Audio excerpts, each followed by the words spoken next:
কেমন আছে সবাই? তো অনেকদিন পর ব্লগ আসছে, তো দেখতে পাচ্ছ কোথাও একটা যাচ্ছি। তো নবদ্বীপ ধাম, মায়াপুর শুনলে তো হঠাৎ আজকে প্ল্যান হলো যে নবদ্বীপ ধাম যাওয়ার। আর এদিকে আমাদের সাথে যাচ্ছে প্রজিত, অপূর্ব আর একটা ছেলে, মানে ছেলে ওটা। नहीं नहीं नहीं सारुण के यहाँ कुछ तो गड़बड़ है, जरूर कोई ना कोई गड़बड़। ঠিক আছে, তো ট্রেনে যায়, তোমাদের সাথে দেখা হচ্ছে। চলো, তো ট্রেনে উঠে পড়েছি।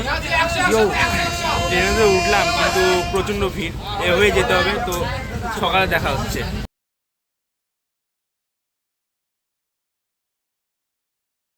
সারাটা রাত জার্নি করার পর আমরা এসে পড়েছি ভোর এখন মোটামুটি কটা বাজে? ঘাটে গিয়ে ভোর 5টা বাজে। চলো, সারাটা রাত ট্রাভেল করতে, একটু বসার জায়গা পাইনি, শুধু এদিক ওদিক করতে করতে সারাটা রাত আসলাম। চলো, তো এখন টোটো করে যাব আমরা গঙ্গার দিকে, তারপর ওখানে নৌকো করে আমাদের ডেস্টিনেশনে যাব।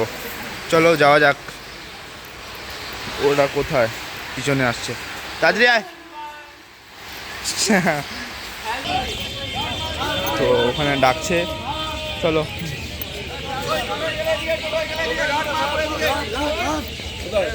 ঘাটে এই তো 6 জন। ঘাট মায়াপুরের দিকে, ঘাট মায়াপুরের দিকে। কত করে ঘাট? 20 টাকা করে। কত কিলোমিটার এখান থেকে? কত কিলোমিটার? 4 কিলোমিটার। 4 কিলোমিটার, ঠিক আছে চলো যাওয়া যাক। ঘাটে যাই, কথা হচ্ছে, চলো। তো আমরা টোটো থেকে নেমে ঘাটে এসে পড়লাম। তো এখানে টিকিট কেটে তারপর যাব আমরা মায়াপুরে, তারপর মায়াপুর ঘুরে তারপর আসবো নবদ্বীপে। চলো টিকিটটা কেটে যাই। তো টিকিট কাটা হয়ে গেছে, এখন নৌকোতে চড়ে ওপারে যাব মায়াপুর। চলো, নৌকো আই থিঙ্ক আসেনি, আসবে তারপর যাব। না না না, নৌকো এখানে আছে মনে হয়।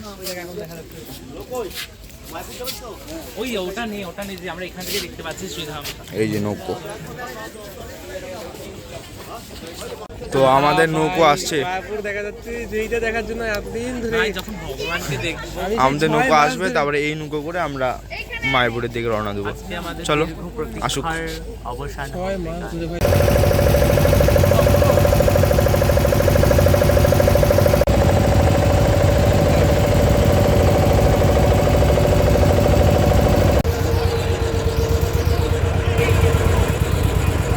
তো আমরা ঘাট পার হয়ে গেছি। তো এখন আই থিঙ্ক টোটো করে যাব, আর তোমরা গেলে হেঁটেও যেতে পারো। ঘাট পার হয়ে হয়তো টোটো করেই যেতে হয়। বেরোয় ভাবলাম যে টোটোতে যাব, কিন্তু এখানে বাসও আছে, কিন্তু বাসে যাব না, কারণ কি আমার বাসে ওঠার তেমন অভ্যাস নেই। তো আশেপাশে কিছু খেয়ে দে, তারপর মন্দিরের দিকে রওনা দিই। চলো কিছু খেয়ে দে, তারপর দিচ্ছে রওনা। কীরকম জার্নি হলো প্রজিত? খুবই ভালো, আরো জার্নি হতে চলেছে আমাদের। এখনো তো সবে সকাল, আরো তো সারাটা দিন পড়ে আছে না? কেমন লাগতেছে? কোনো রকম। চলো খেয়ে দে মন্দিরে দেখা করছি তোমাদের সাথে। এই তো আর কিছুক্ষণ এসে পড়েছি প্রায় মন্দিরের সামনে। ওয়েদারটা দারুণ আছে গাইস, আশেপাশের প্রকৃতিটাও প্রচুর ভালো, আলাদা একটা ফিল হচ্ছে এখানে এসে।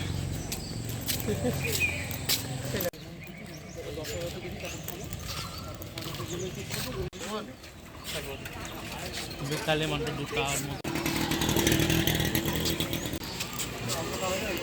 ওয়েদারটা সব থেকে ভালো লাগছে আজকে আমার।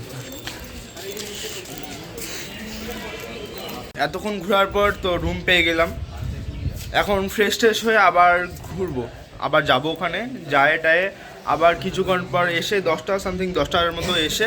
ভিউটাও খুব ভালো আছে, একদম জাস্ট অসাম। হ্যাঁ, এখান থেকে মন্দিরটাও দেখা যাচ্ছে অল্প।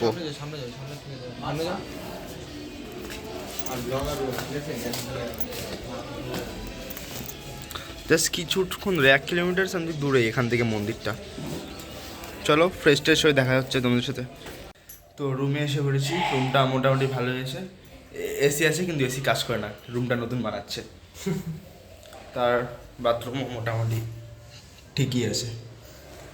চলো রেডি শেডি হয়ে, আমাদের রেডি হওয়া কমপ্লিট, এখন বাড়াবো তোমার মায়াপুর যে স্কনটা আছে মেন স্কনটা, ওখানটায় গোড়াটা ঘুরবো, খাওয়া দাওয়া করবো, আর তারপর যাবো আমরা নবদ্বীপ।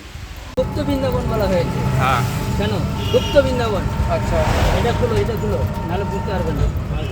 বলুন বলুন। গুপ্ত বৃন্দাবন এখানে হচ্ছে রাধাকুণ্ড, শ্যামকুণ্ড, গিরি গোবর্ধন, তমাল বৃক্ষ, কেলিকদম্ব, গান্ধার্বিকা, গিরিধারী মন্দির, ভক্তি সিদ্ধান্ত সরস্বতী ঠাকুরের সমাধি এবং গৌরকৃষ্ণ দাস বাবাজি মহারাজের সমাধি। এবং গুপ্ত বৃন্দাবন কেন? যে বৃন্দাবনে যে আমরা পরিক্রমা করতে যাই না, কতদিন লাগে বৃন্দাবন পরিক্রমা? 1 মাস। ওই 1 মাস পরিক্রমা করলে যা ফল পাবে, এখানে শুধু গান্ধার্বিকা গিরিধারীকে একবার পরিক্রমা করবে, সে একই ফল পাবে। এখানে রাধাকুণ্ড, শ্যামকুণ্ড আছে। বৃন্দাবনে রাধাকুণ্ড, শ্যামকুণ্ডতে স্নান করলে যা ফল হবে, এখানে শুধু 1 ফোঁটা জল মাথায় নেবেন, সে একই ফল পাবে। এবং এখানে গিরি গোবর্ধন আছে। বৃন্দাবনে গিরি গোবর্ধনে 1 সপ্তাহ লাগে পরিক্রমা করতে, এখানে 1 মিনিটে করবে, একই ফল পাবে। এবং রাধাকুণ্ড, শ্যামকুণ্ডতে খুব বড় বড় মাছ আছে।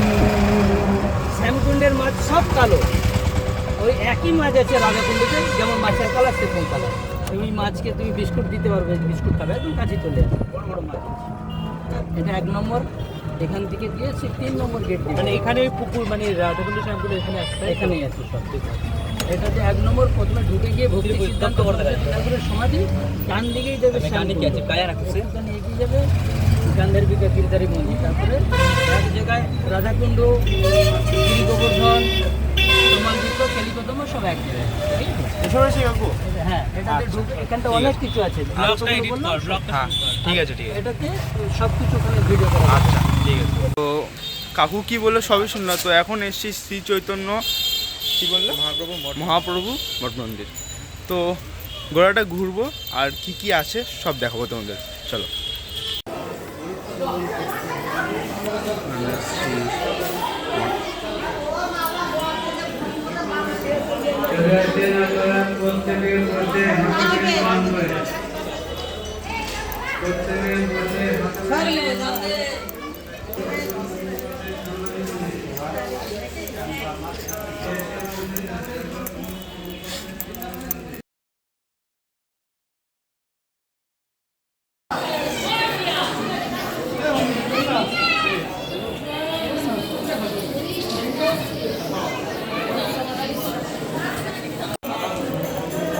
তো মাছ দেখতে দেখতে ফোনটাই পুরো পুকুরে ডুবিয়ে দিয়েছিলাম এক্সাইটমেন্টে।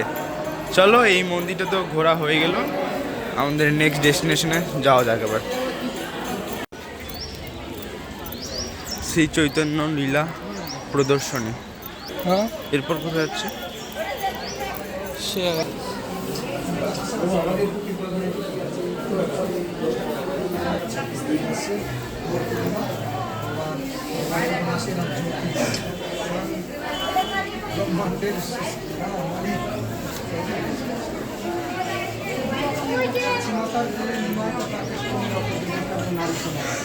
এই সবাই হাততালি দিয়ে গৌরাঙ্গ মহাপ্রভু কান্না করতে হয়। যখন সবাই হাততালি দিয়ে কীর্তন করতো তখন থেমে যেত।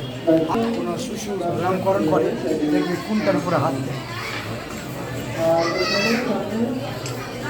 অনন্ত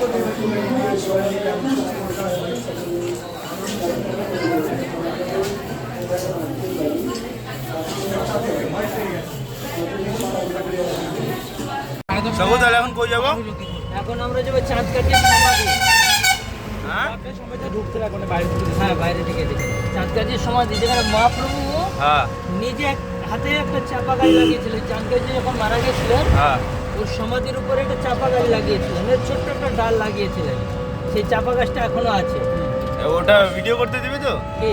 হ্যাঁ, 523 বছরের গাছ। আচ্ছা, 523 বছরের গাছ। বিশাল বড় চাপা গাছ, মানে কি হলো চাপা ফুলের গাছ। হ্যাঁ হ্যাঁ হ্যাঁ চাপা বললি তো। হ্যাঁ হ্যাঁ চাবিটা কার কাছে? আচ্ছা, ওটাতে প্রত্যেক দিন ফুল ফুটে একটা করে। প্রত্যেকদিন একটা করে ফুল ফোটে? অনেকগুলো করে ফুল ফুটে। আচ্ছা। মানে কি প্রত্যেকদিন একটা হলো ফুল ফুটবে, মানে সারা বছর ফুল থাকবে। চাপা গাছে তো সিজনে ফুল ফুটে, হ্যাঁ। এখানে প্রত্যেক দিন ফুল ফুটবে একটা হলো। আচ্ছা, এটা মহাপ্রভুর আশীর্বাদ। হ্যাঁ এটা দেখে তারপর আমরা রাজাপুরে জগন্নাথ যাবো। আচ্ছা।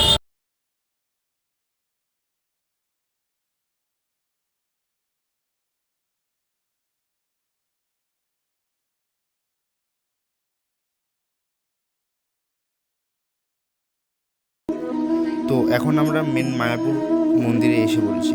তো এদিকটা ঘুরে তারপর তোমাদের এই মেন মন্দিরটা দেখাবো, চলো।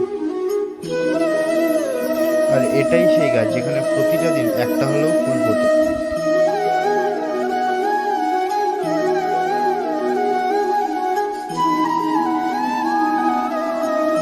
আর বন্ধুরা, এই ব্লগটার দুটো পার্ট হবে, আশা করি তোমাদের সবারই ভালো লাগবে।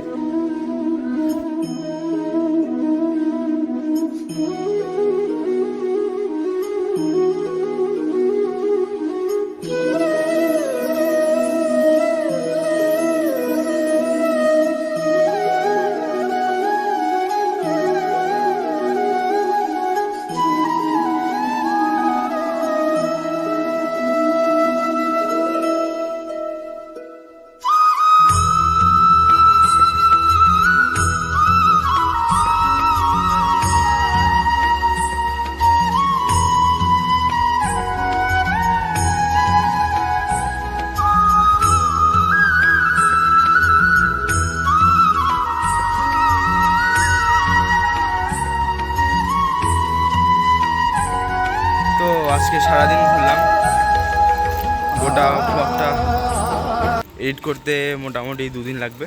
এই ব্লগটা দুটো পার্টে ডিভাইড হবে, ঠিক আছে? তো আশা করি ভালো লাগবে।